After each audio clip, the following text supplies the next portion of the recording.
What's up everybody, it is I, Tony, and welcome back to TTBurger Game Reviews. And today I'd like to welcome you all to another multi-part video. This is going to be a three-part video. Now I was originally going to review the Wing Commander games or the Myst games, but a lot of people on my Discord group, TTBurger Gamers United, requested me that I review this game series instead. So for this series review, I'm going to be looking at the Dead or Alive games. Now when it comes to Dead or Alive, I played almost every Dead or Alive game on the PlayStation 2, PS1, Xbox, PS4, and stuff, Xbox 360 and such. And I have played, the ones that I have played are Dead or Alive, Dead or Alive 2 Hardcore, Dead or Alive 3, Dead or Alive Extreme Beach Volleyball, Dead or Alive Ultimate, which was basically a compilation of the first two games with better graphics and more stuff in Dead or Alive 2 Ultimate. And I've also played Dead or Alive 4, Dead or Alive Extreme 2, Dead or Alive 5, Dead or Alive 5 Last Round, and Dead or Alive Extreme 3 Fortune. Unfortunately, I don't have a lot of Dead or Alive games anymore because we don't have our Xbox or Xbox 360 anymore, so I only have 4 Dead or Alive games left. I've already reviewed Dead or Alive Extreme 3 Fortune, but I haven't reviewed the other three Dead or Alive games that I own. And for this series, part 1 will cover the original Dead or Alive, and part 2 will cover Dead or Alive 2 Hardcore, and then part 3 will cover Dead or Alive 5 Last Round. Now we have a lot to talk about here. Let's get started with the original Dead or Alive, released for the PlayStation, Sega Saturn, and for the arcades in the year 1996.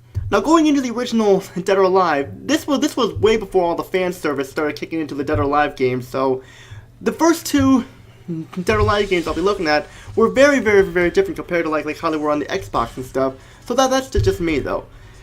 Now the story really isn't there unless you read the manual and stuff, but there really isn't much story there overall, so talking about the story would be kind of a waste of time here because like it's not really the main part of the games, it's the fighting game and such, so fighting games aren't really gonna have intense stories for its time and such, so we're just gonna like not talk much about the story. So if you wanna know about the story, go get the game, read the manual, go look up on the Dead or Alive wiki for more information.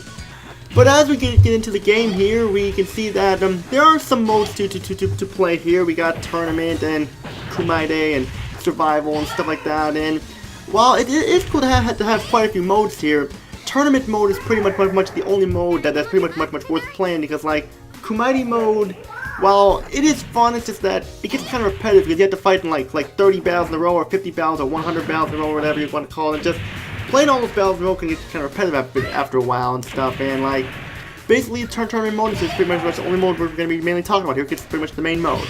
Now, we have a diverse cast of characters to play as here, but like in this video, we'll be playing as 2 characters, Kasumi and who's pretty much the main lead protagonist of the series, and Tina Armstrong, who's a female American pro wrestler. Now, as we get into the game here, the graphics are pretty good. I mean, like I know they aren't as good as the arcade version from what I can gather, but I never played the arcade version, so I don't know. And I don't know what it's like on the Saturn, because I don't own a Sega Saturn, so that's just what I'm going to tell you there.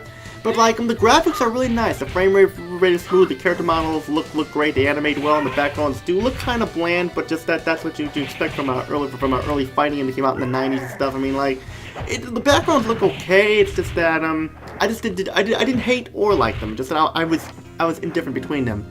And while the opening cutscene does look nice, I mean, the opening cutscene does look nice, it kind of reminds you of a cutscene you see in like a Tekken or Bloody War or something like that, because like, a lot of 3D fighting games had those like CG openings and stuff to like introduce like the cast of the characters and stuff, and that's basically what it was like and such. And I really liked how this game played. I mean, like, I wish there were more modes, but I can talk about that later on when we get to the gameplay. But like, pretty much all I gotta say about the graphics. Sound is awesome. I mean, like, the voice setting is all done in Japanese, and that's the way it should be, since this was a Japanese company, and I'm glad they kept it in Japanese. I mean, the voice acting, I mean, like the sound quality of the voice is not the greatest because the sound, because like, it sounds kind of muffled because of the technology of the PS1 and stuff like that. Like, you could hear the feedback and the reverb in the voice and stuff, but this was the 90s, this was technology was not the greatest when it came to sound, so I'm gonna give it the benefit of the doubt there, is what I mean. But the music is awesome, I love the music, I love Tina and Kasumi's themes the most, and like, a lot of the music is great. They got some rock tracks, some like industrial, ancient Japanese tracks, so there's some techno tracks, I mean, a lot of stuff you hear in fighting, and I think the sound is probably my favorite part of the game, and the sound can't get any better than this for a mid-90s fighting game. Now, getting into the gameplay here, like I mentioned before, we have quite a bit of modes to choose from here, like 4 modes to choose from, which was a nice amount of modes for like a game released in the 90s, a fighting game wise. But like I said, the only mode that's gonna be worth playing is the tournament mode, because the Kumane mode, like I mentioned, gets repetitive, and survival mode, like I never really played, and versus mode, just really, just like there's not really much there. I mean, like to keep you occupied for a while. I mean, like that is pretty much the main point I have with the original Dead or Alive, is that there's not many modes to keep you occupied. While the characters have a multitude of costumes to unlock and stuff, and all the costumes do look nice, you can unlock the final bosses, the hidden characters like Ayane and Raidu, and that is nice to add and stuff. And while they do have more costumes than they did in like the original arcade version and the Saturn version and such, it's just some of the costumes are pretty much color swaps, and I don't really like that, because like it's just you're pretty much beating the game only to get a color swap of a costume you already have unlocked and such, and just it's not really like worth it. But like, of course, like since they were trying to make this game based on fan service, like for the girls, the breast jiggle and stuff, man, I thought I might point that out there, because like that's one of the things Dead or Alive was known for, like having hot girls in video games. While the fan service wasn't really here yet, it wasn't until they reached like the Xbox era with like Dead or Alive Extreme Beach Volleyball and stuff. But like this was before like all the mega fan service. I just want to say that's why I'm playing the characters in their regular costumes and such, because it's just I just wanted to. Is what I'm trying to say. But like, the opponent AI for the most part is pretty challenging. While they can be kind of cheap sometimes, they are pretty challenging for the most part, because like they won't go down without a fight. But like, it's not a bad game. It's a good game. It's just that it hasn't really aged the greatest, is what I think. It hasn't aged all that well. It hasn't aged the greatest, whatever. It's just, yeah, I mean, it just could have had more content, especially when the back of the box says, oh, it says new, only on PlayStation, more characters, hot new costumes, radical new moves stuff. While I do like that there's more stuff than it was in the arcade and Saturn versions, it just still comes off as kind of shallow.